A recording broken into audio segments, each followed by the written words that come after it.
మలై కోటై వాలిబన్గా మోహన్ లాల్ జనవరిలో థియేటర్లకు వచ్చిన సినిమా ఈ నెల 23 నుంచి హాట్స్టార్లో స్ట్రీమింగ్. ఆకట్టుకొని కథనాలు, హైలైట్గా నిలిచే కెమెరా పనితనం. తాను అనుకున్నది సాధించడం కోసం వాలిబన్ ఏం చేస్తాడు? ఆంగ్లేయులను తరిమేయాలనే ఆయన కోరిక నెరవేరుతుందా? ఆయనపై పగను తీర్చుకోవడం కోసం మాంగోట మనిషి ఏం చేస్తాడు? రంగరాణి చేసిన ఆలోచన ఎలాంటి పరిణామాలపై దారితీస్తుంది? వాలిబన్కి ఆయన గురువు ఈ విద్యను నేర్పడానికి గల కారణమేంటి? అసలు వాలిబన్ గతం ఎలాంటిది అనే అంశాలను కలుపుకుంటూ ఈ కథ ముందుకు వెళ్తుంది. కథానాయకుడు మల్లయోధుడు అయినప్పుడు అందుకు తగిన వాడే ప్రతినాయకుడుగా రంగంపై కనిపించాలి. కానీ ఈ సినిమాలో ప్రతినాయకుడు ఎవరు అనే ప్రశ్న వేసుకుంటే ఎవరూ కనిపించరు. పోనీ ప్రధానమైన పాత్రను పట్టుకొని ఫాలో అయ్యే ముఖ్యమైన పాత్రలను సరిగ్గా డిజైన్ చేశారా అంటే అది లేదు.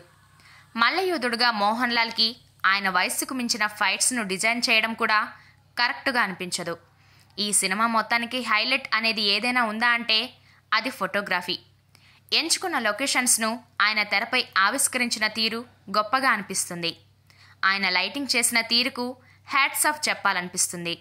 ఇక బ్యాక్గ్రౌండ్ స్కోర్ కొన్ని సందర్భాలలో సన్నివేశాలతో సంబంధం లేకుండా పరిగెడుతుంది.